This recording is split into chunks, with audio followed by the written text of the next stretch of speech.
Deasy Tuwo, a passionate scientist who worked within the heart of Indonesia, formed an extraordinary connection with Mary, an age-old predator. It was unknown to her that what she considered her safe haven and trusted crocodile would be the reason for her departure from this world. That fateful Friday morning, Deasy went to the laboratory where she worked, hoping to have another great day doing what she loved. But destiny, as we all know, had other plans for her, and it was a rather unfortunate one. Join us as we uncover the final moments of Deasy Tuwo, a 44-year-old woman who was eaten alive by a 17-foot-long crocodile.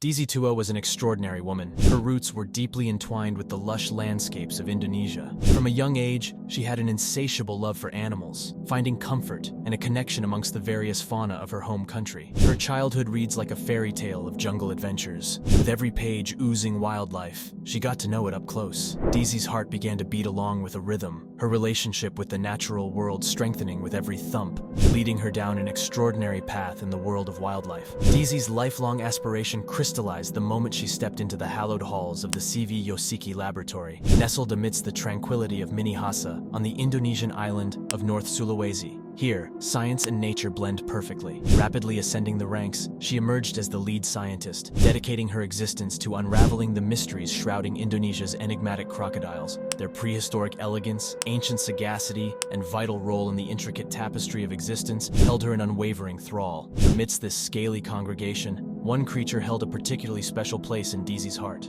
Mary. In the eyes of this formidable reptilian giant, she saw not just a creature but a living relic, an embodiment of a primeval world that had defied the sands of time. Mary, an awe-inspiring 17-foot behemoth. As Deasy's cherished favorite, he flourished under her meticulous care. Each meal was a testament to her devotion, comprising only the freshest meats, tenderly offered with deep reverence. The carefully curated diet Deasy fed him saw Mary top the scales at a formidable 1,300 pounds. Their connection, forged in the crucible of trust and mutual understanding, seemed, or so Deasy believed. In reality, despite the love Deasy had for him and the care she took with him, Mary was still a crocodile. He was still a wild animal, and whatever bond she felt was strictly one-sided.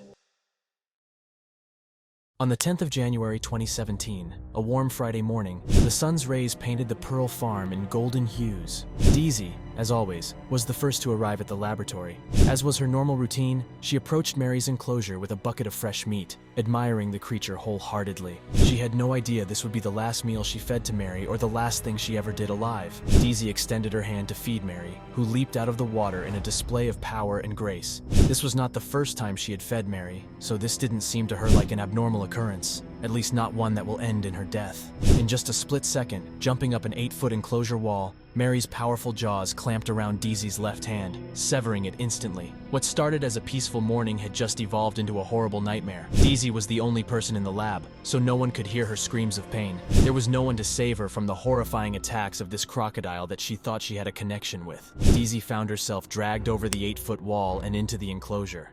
She was maimed. Mary mutilated her upper torso, and she was bleeding profusely as she fought for survival. She looked around, searching desperately for a path from which she could escape, but there was none. Her bones shattered, her flesh was torn into pieces, and the world seemed to blur in those final moments. Sadly, against a 300-pound crocodile, it was a losing battle. Mary showed no mercy as he tore Deasy apart and ate her alive. Around 9 a.m. later that morning, the staff at the facility started looking for Deasy. It was strange because she was always the first one to arrive. Since her love for Mary was out in the open, they went over to the enclosure where the crocodile lived. What they saw was beyond comprehension. It was a gory scene of Mary with Deasy's lifeless body clutched in its jaws, lazily drifting on the surface of the water. They summoned the authorities at the Tamboriri police station, who heeded their desperate calls as quickly as possible. On getting to the scene, they tried to extract the remains of Deasy from Mary's grip, but it proved to be a difficult task. Mary had a savage determination to protect his prize, and his viciousness sent shockwaves through the rescue team. He thrashed violently at their attempt to remove Deasy's corpse from the water. They had seen enough of this crocodile's merciless show of strength. The handlers swiftly grasped their sedation gun, aiming it at Mary before pulling the trigger. Not long after, the rescue team strapped the sedated crocodile to a flatbed truck and carried it to a wildlife rescue center in Bitung. Tests conducted at this center confirmed that Mary did, in fact, consume Deasy Tuwo alive. This horrifying incident devastated the entire staff of CV Yoshiki Laboratory, where Deasy was described as the quiet lady who loves animals. It was further noted that Mary had shown previous signs of aggression. He had previously attacked and killed another crocodile that had ventured into his pool. This led Sulawesi Natural Resource Conservation Agency officials to blame the death of Deasy Tuwo on the Japanese owner of the laboratory. During the incident, the owner was nowhere to be found. The legal implications of this tragic event were immediate. They immediately began their search for the owner of the laboratory. The police said they needed to know some details, like whether he could legally keep crocodiles. Razwin Sarate, Tomohan police chief, said, "We are still looking for the owner of the crocodile. Besides that, we have coordinated with the authorities in the area. I believe the owner must acknowledge this horrible incident, but we have neither seen him nor known where he is. We also need to know if he is legally permitted to own crocodiles and other expensive aquatics in his company. If there is no permit, he will be detained." It was later discovered that he was illegally keeping these crocodiles, along with other aquatic animals, as pets. He was charged with a prison sentence of 10 years for being the primary cause of Deasy's death. Deasy's colleagues deeply grieved the tragic departure of their silent yet fervent leader. Meanwhile, the world stood captivated, torn between empathizing with the scientist who fell victim to her cherished crocodile and facing the unforgiving truth of nature's relentless affection. In between the grief over the death of Deasy Tuwo on social media, there was a controversy going on as to the true cause of Deasy's death. Members of the public did not believe that the crocodile could have jumped over an 8-foot wall, dragging Deasy down with him. Some people speculated that she slipped into the pool because it was raining. See this post by a Facebook user named Christian Emmanuel Lendo. "This accident happened in my hometown. From what I know, it was raining, and the scientist slipped away into the pool when she went to feed the crocodile. So sad."